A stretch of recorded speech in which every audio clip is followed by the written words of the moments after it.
Hello po mga kababayan, kamusta po kayong lahat? And once again, welcome back to another episode of Simply Talkies Vlog. Pag-usapan natin mga kababayan, itong impeachment, may bad news po Talagang mukhang pumapabor ang mga stars. The stars and the planets align together in favor of Sara Pusit Duterte. Naku, tuwang-tuwa po dito ang mga Duterte. Tuwang-tuwa, waging-wagi yung mga kakampi kay Sara Pusit Duterte kasi bad news po talaga sa mga pro-impeachment. At ganun din po, mga kababayan, si Presidential Legal Counsel Juan Ponce Enrile naghahamon po sa mga gustong makipagdebate sa kanya tungkol sa kanyang sinabi diyan po sa rally ng mga Iglesia ni Cristo. At ano po ang kanyang take sa rally na yan, no?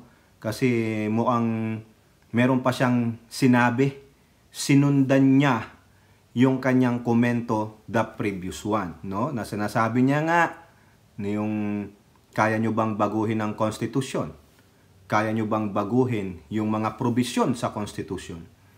Kaya nyo bang labagin ang rule of law? Yun po yun. Pero may sinundan niya po yan. No? Pero bago po tayo magpatuloy, tayo po ay magbibigay pugay at pasalamat sa lahat ng ating channel members, followers, subscribers, nagla-like at nagsishare ng ating mga video, sa mga nagbi-video replay, nagsishare ng kanilang blessings, at ganun din po sa mga nakakasama natin sa ating video premiere at live streaming. And special shout out to all our OFWs, to the men and women in uniform, sa ating mga frontliners at mga guro. At muli, lubos po akong nagpapasalamat sa lahat ng sumusuporta, sumusubaybay at tumutulong sa paglago ng ating channel. May God bless us all. May God bless our country.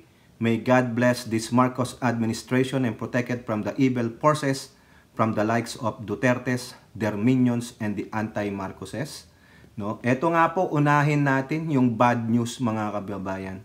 Lalo na sa mga pro-impeachment laban kay Sara Pusit Duterte. Kasi po ito lumabas na po ang katotohanan.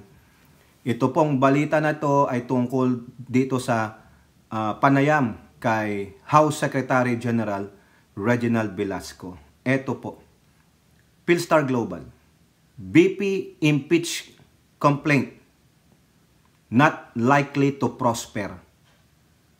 Alam, hindi daw po magpro-prosper yung impeachment complaint laban kay Sara Pusit Duterte. Bakit?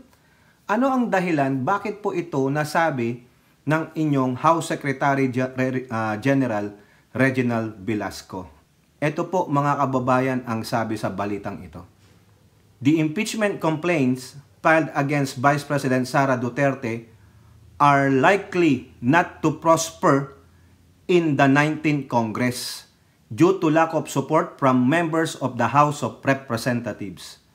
House Secretary General Reginald Velasco said that at present, only 6 House members have signified their support for the 3 impeachment complaints separately filed against Duterte by Akbayan, Makabayan, and a group of lawyers and priests. So ayan po ang katotohanan. Out of 316, sa total ng mga representante, 6 lang pala ang sumusuporta. So therefore, hindi papasa sa 19th Congress at ayaw ding ipasa ni Velasco sa opisina ni Speaker. Kaya talagang tenga. Wala. Anong gagawin? O diba? In an interview with Teleradio Servicio, Velasco disclosed that the 3 impeachment complaints are still on hold in his office and had not been transmitted to the office of the House Speaker, as he is still waiting for the group of majority and minority congressmen who have indicated their intentions to file a 4th impeachment complaint against Duterte. Quote, with the present support of 6, nothing will happen to that. Even in the House Committee on Justice, before it can pass the scrutiny of the committee, it should get the support of a simple majority of its members. O wala. Walang suportang majority or minority. Paano na Castro? Paano na Brosas? Paano na yung si Akbayan Party List? Paano na si Manuel? Wala po. No? Kasi bakit? Mamaya. No? Ito, sa sinabi ni JPE. Oh, ganon po yan. Because of one particular event, the House members become dumb and dumbier. The simple majority of a total of 308 House members is half, or 154 congressmen.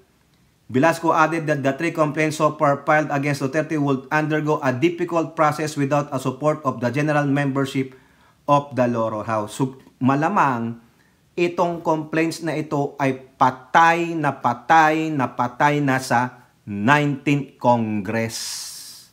Walang numero, walang bilang, kasi these freaking congressmen or women or lawmakers in the House of Representatives are looking for their own political survival this coming election. If they will do this right now sa 19th Congress, maraming matang nakamasid sa kanila. Lalong-lalo na yung mga no to impeachment. Because election, babawian sila sa election. Kaya walang gusto eh. Ngayon pag nag-yes naman sila, gaano karami ang bilang namin. I-compare ninyo. Yung mga nandun sa kabilang grupo, milyon. Yung mga nandun latest na rally, ilang libo lang. Can the libo defeat the millions? Ayan, kaya wala. Siniwalat ni Reginald Velasco, 6 lang. Kaya nga sabi ko, patay na patay. Ibabaon muna ito sa opisina ni Reginald Velasco hanggang dumating ang new Congress. Dahil doon, at least, wala munang problema ang mga politiko dahil wala pang eleksyon. Mag-antay ulit ng 3 years. Yun po yan. So sa palagay nyo, mas mabuti bang itakel na lang ito sa new Congress? Kasi sabi rin ng Pangulong BBM, wala ng oras. Ayan. We consulted the House leaders. They said that nothing will happen if the Speaker thinks that it will not prosper in the plenary. Galing kay Speaker daw. Their efforts will be useless and it will just embarrass the House of Representatives. Ibig sabihin, marami pa ring suporta pala si Pusit sa mga congressman. Ayon! Kaya Speaker, mag-ingat-ingat ka. Baka pagdating ng new Congress, hindi na ikaw ang Speaker at si PBBM naman ang papailan ng impeachment ng mga kakampi ni Pusit. Patay tayo nito mga kababayan. Even with the 6 congressmen who endorsed the 3 impeachment complaints have admitted that they have not recruited additional endorsers. Walang makuha ang mga makabayang black representatives. Wala. Hindi nila ma-impeach ng tama kasi nga, intindihin ninyo naman. Walang sasang-ayon sa inyo kasi may mga mata. May mga spy sa loob ng Kongreso na inailalabas ang mga pribadong usapin. Yung Pangulong Marcos nga sa chat group na ilabas yung usapin. Di ba? Tama, mali. He said that another factor is the time frame, which includes the remaining session days of the 19th Congress and the coming 90 days election campaign period, which will start in the 2nd week of February. So, dalawa na. Walang sumasaling endorsers. 6 lang. Pangalawa, the time frame. The thinking of the congressman is that the election is coming. For instance, those running for national office, February 12 with the start of the national campaign. Those running for local positions, including congresswomen, is March 12. So, wala na nga. So, it's just a few months. So, I am sure that everybody at the House is starting to prepare for the official campaign for the re-election bid or the election of their successor. Ayun. Sabi ko nga nung una, mas inuuna yung sariling pangkapakanan. Bayaan nyo na lang dyan si Pusit. Bayaan nyo na lang, wag nyo nang panagutin sa mga paglulustay niya ng kwarta ng bayan. Ba kasi, pare-pareho ba kayo? Di ba? Pareho rin lang naman kaming lumustay ng kaba ng bayan eh. Kung oo kami sa impeachment, di mapapasama din kami dun sa milyon na nagpakita ng puwersa. Mas kukunin na namin yung milyon kaysa sa libo lang. Million is greater than libo. Di ba? Nothing will happen. And this will just die in the plenary or in the Committee on Justice or the Committee on Rules. They may also think that given the time frame, the second week of the session now, there are only 9 sessions days left in Congress. On February 5th, the session will officially end. Then Congress session will return after the election, which is from June 2nd to 16 for only 2 weeks. Wala talaga. Wala. Okay na lang yun. Dapat pala, mga kababayan, hindi na lang kayo nag-usisa. Dapat hindi na lang kayo nag-hearing dyan. Dapat hindi nyo na lang binulatlat yung findings ng COA. Hinayaan nyo na lang kasi ganun din naman pala ang gagawin yung mga hinayupak kayo. Hanggang kwento lang kayo, mga hinayupak, nakakabisip, nakaka-high blood, ano? So useless pala. Pagbalik nila ng after election, 2 weeks lang ang session. Tapos wala ulit, recess ulit. So what? Pagbalik nila, budget deliberation na naman, recess na naman, wala talagang mangyayari, mga kababayan, kung ganito ang mga mambabatas natin. Wala eh. Diba? Sino may kasalanan? Sino may kasalanan? Aminin nyo na, sino may kasalanan? Diba? Anak ng tokwa, nakakaasar. So okay lang. Bakit pa kasi kayo nag-hearing? Diba? Bakit pa kayo kinakuha yung report ninyo? I-hearing namin. Bakit nyo pa pinakialaman si Mary Grace Piatos? Bakit nyo pa pinakialaman si Cocoy Villamin? Yun naman pala, hindi nyo kayang panagutin. Hindi nyo kayang pasagutin. Yang si Sara Pusit Duterte. Wala pala eh. Pinaglaruan nyo lang pala kami. Ginago nyo lang palang taong bayan eh. So bayaan nyo na. So anong iisipin namin? Duwag na duwag kayong itakil ito kasi you are only after your political survival. Mga selfish kayo. Wala man lang nagpapile ng kaso sa kanya. Wala eh. Paano? Kakampi niya rin yung pagpapailan ng kaso. Diba? So ginagago lang tayo itong mga mambabatas natin. Mga politikong mga pulpol. Diba? Ayan o. Nakaka-high blood itong sinasabi ni Reginald Velasco. Kaya naman pala, nakatenga, hindi lang yung nag-aantay siya ng 4th impeachment, kundi talagang walang numero. Yun ang fact check doon. Yun ang reality. Walang kakampi na pro-impeachment congressman dyan sa 19th Congress. Ang tanong, papasok pa ba yan sa 20th Congress? Tignan nyo yung sinasabi niya. On February 5th, the session will officially end. Then Congress session will return after the election, which is from June 2nd to June 16. 2 weeks lang ang session nila. Kailan ulit sila babalik? August na. August na. Deliberation na ng 2026 budget. Ano pa? Yun na naman ang idadahilan nila, mga kababayan. Budget na eh. Kailangan naman asikasuhin to. Saka na yung impeachment na yan. Wala. So, anong dapat gawin? Nararapat lang. Ilagak sa kalye. Okay lang. Yung mga nilabas nyong findings dyan sa hearing nyo, kayo dyan, Good Governance and Public Accountability, Joel Chua. Kaya nga, di ba, huminto kang mag-hearing? Nang dapat nang ipapatawag yung dalawang BP-SPG ni Pusit, hininto mo. Kasi involved ang AFP, member sila ng AFP o kapulisan. Kasi sabi mo, may nag-file na po ng impeachment eh. And then we are hoping that the impeachment process will go through. Pero wala. Naduwag kayo. Mga hinayo pa kayong congressman. No? Kakasar, oh. Ito pa sabi niya, mga kababayan. Frustrating talaga. Once the move to impeach is referred to the Committee on Justice, we will have to wait for 1 year before you can file another impeachment complaint on the same official. That is what is provided for us in our rules. Pero pinalo nyo ba yung rules? Tinapos nyo ba yung proseso ng impeachment? There is 1 year ban on filing a complaint for impeachment against the same official. Ay, tragis na yan. Kaya hindi makakapagtaka, nagagalit ang mga pro-impeachment because you are allowing these certain officials who is being impeached na patuloy na mamayagpag sa katarantaduhan nila. Naganid sa kapangyarihan, natakam sa kapangyarihan, tapos ito pala ang katotohanan, mga kababayan. Ba't hindi mo pa sinabi kaagad, Reginald Velasco? Ang dami mo pang pinaikot-ikot, walang bilang sa Kongreso ang pro-impeachment. Wala pong gustong mag-endorse except dun sa 6. Bakit ayaw nilang i-endorse? Bakit? Tinanong mo ba yung mga congressman? Kayo dyan, Castro, anong dahilan ng mga kapwa nyo congressman? Bakit ayaw kayong samahan? Ha? Mga kababayan, bakit? Alam nyo na.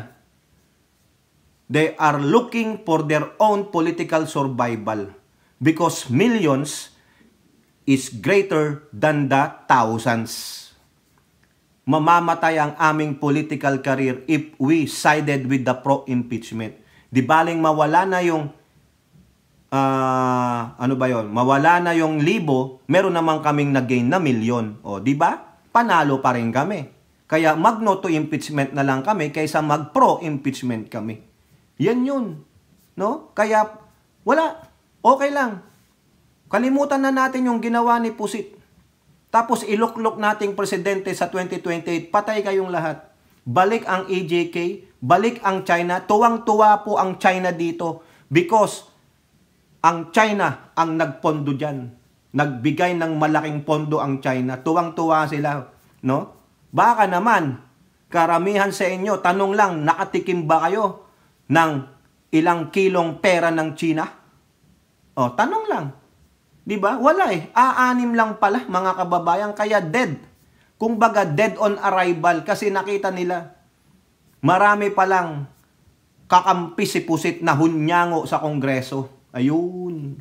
Huling-huli, mga kababayan. Marami. Ayaw nilang sundin ang rule of law. Ipasok mo, Reginald Velasco. Try mo. Diba? Committee on Justice. Iplenaryo nyo. Ba't ayaw nyong ilagay? Pinatay nyo kaagad. Wala na. Ano pang gagawin? Daanin sa kalye. Kailangan hindi makabalik bilang isang national leader ang mga Duterte because they are dangerous. They're gonna sell our country to China. We will be sold to China. Diba? Ayan yan. Dahil sabi ni Digong, malaki ang pagkakautang ng pamilya niya sa China. Alam nyo na ibig sabihin nun? Eto, mga kababayan. Ito dito sila natakot, itong mga congressman na ito, yung mga nasa HOR. Biruin nyo, 6? Sino yung 6 dyan? Sino? Makabayang Black. 3 na yon. O 4 sila. Sino yung 2? Biruin mo, si Brosa, si Castro, si Manuel, saka yung isang bagong akbayang congressman. 4. Sino yung 2 pa? The rest wala? Baka walang member sa Quadcom? Walang member doon sa committee ni Joel Chua? Putragis, mga badidap ba kayo? Kaya pala, mga show-show lang eh. Show-show lang. Takot pala kayo sa mga Duterte. Tama sila eh. Diba? Tama si Abante. Wala, takot sila eh. Malamig sila. Hindi sila enthusiastic. Nagwe-wait and see. And they, on their waiting, they have find out, wait a second, these are millions compared to the thousands. Nakakuha niya idea ko nung millions versus thousands? Yun. Etong sabi ni Juan Ponce Enrile, mga kababayan.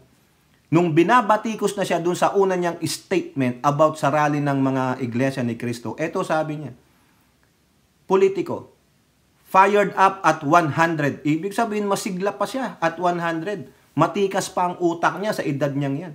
Enrile, ready to debate with bashers on his INC rally view. Yan. Kasi inulan po siya ng batikos, mga kababayan eh.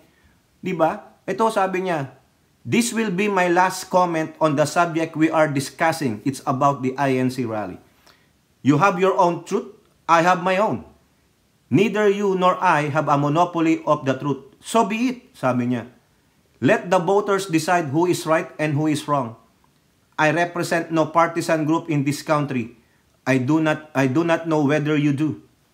Enrile then expressed readiness to face his bashers to discuss and debate his opinions on the matter of the INC rally and its implications. O, di ba?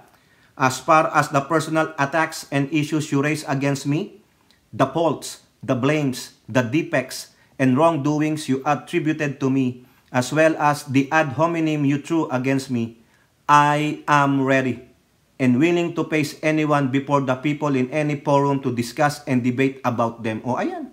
Yung sabi niya. Di ba? Bakit? Ano ba sabi niya dito sa ng kanyang ano? It ends up in political life. Di ba? Kaya hinahamon niya. Sino man, o Marcoleta, aabot ka ba sa ano? Kakasaka sa hamon ni Enrile? You guys debate. Because ikaw ang nagpasimula nun eh. Ikaw ang nagdumungis sa mabuting hangarin ng mga kapatiran mong Iglesia ni Cristo. Ang ganda ng rally, mga kababayan eh. Pinanonood ko po, wala po yung marahas, walang marahas na papanalita. Pero nung si Marcoleta na ang nagsalita, the 32 minutes na pagngangaw-ngaw niya, nahaluan na. O, di ba tama naman na ako? O, siguro aayon sa akin ang karamihan ng mga kapatirang Iglesia ni Cristo. Di ba? Hindi po yung kasalanan ng pamunuan nila. Baka nabigla din sila doon sa sinabi ni Marcoleta. O di ba? At si Marcoleta nagsabi mismo doon sa show na yun na wala pong politika doon. Walang politiko. Politiko siya eh.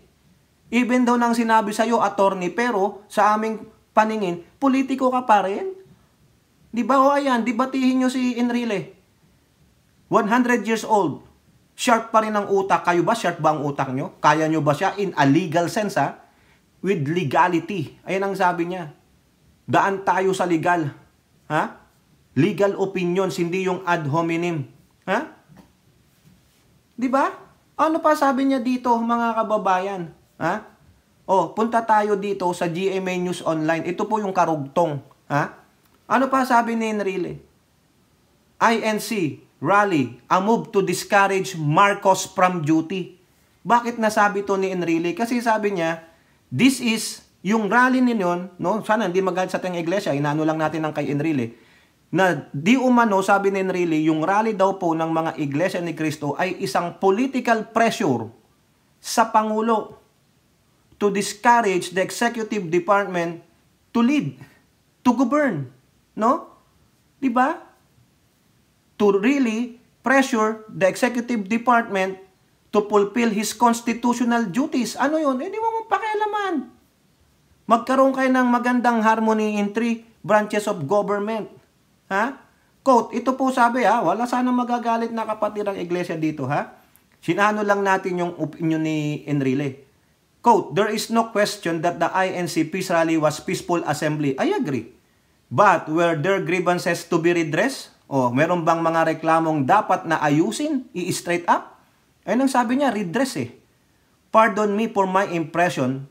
To me, there was none. Ayun ang sabi ni Enrile.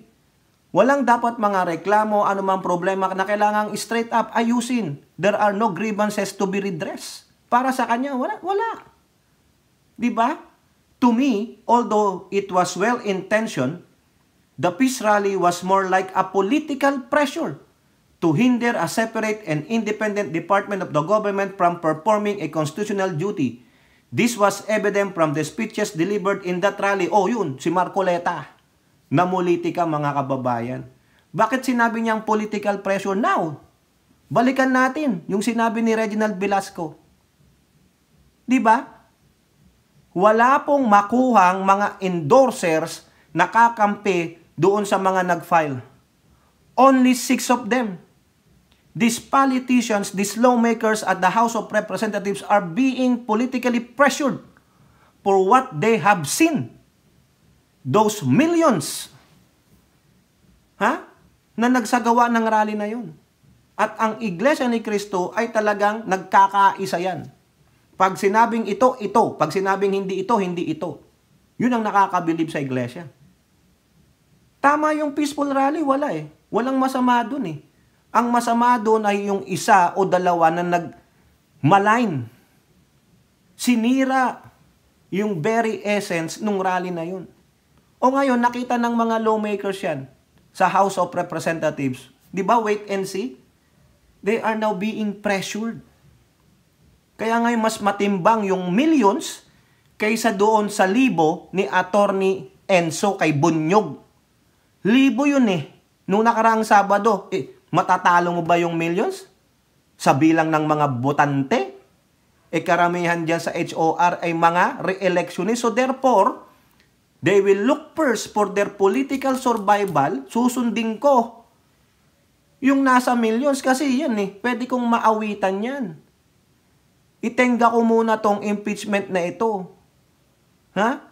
Hanggat pwede kong itenga ng itenga ito hanggang magkaroon ng new Congress, hopefully, the new Congress will have new sets of mind na makita ang katotohanan na si Sara Duterte ay isang mandarambong.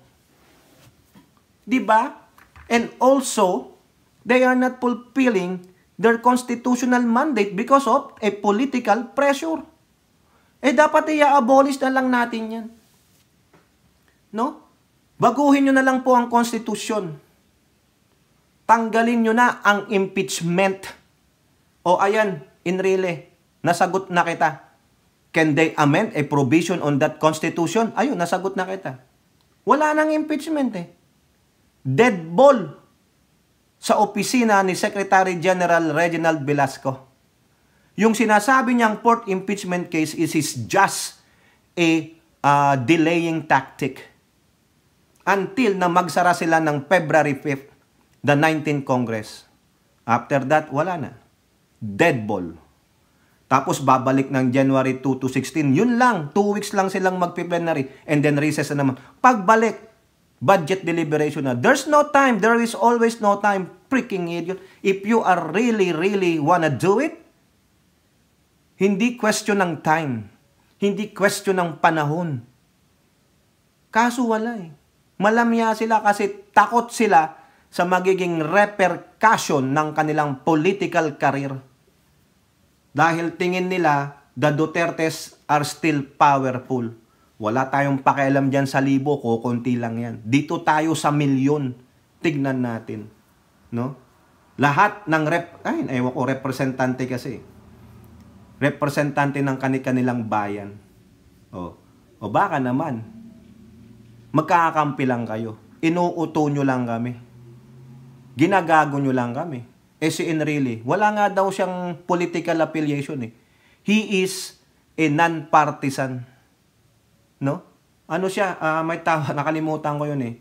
No, wala siyang partidong inaaniban. Pero dapat sundin nyo yung mandato ninyo sa konstitusyon. Pero hindi. Kampihan din kayo. Pare-pareho pala kayo. Ginago nyo lang ang taong bayan. Bakit pa kayo nag-hearing? Wala eh. Duwag eh. It is just a show. My God. Nagsayang lang ng panahon sila Trillanes, si Dilima, at yung mga civic organization, ang mga paret madre. Wala eh. Kokonti ang boses nyo sa Kongreso. Dahil meron kasing isang nagsalita dyan na siyang ginamit at inilabas ng mga chismoso at chismosa. So, saan nagsimula ang sisi? Diba? Ayun. Kayo po, mga kababayan, po ang inyong masasabi. Comment down below and don't forget to like and share. Hope to see you in the next videos. Bye-bye. God bless.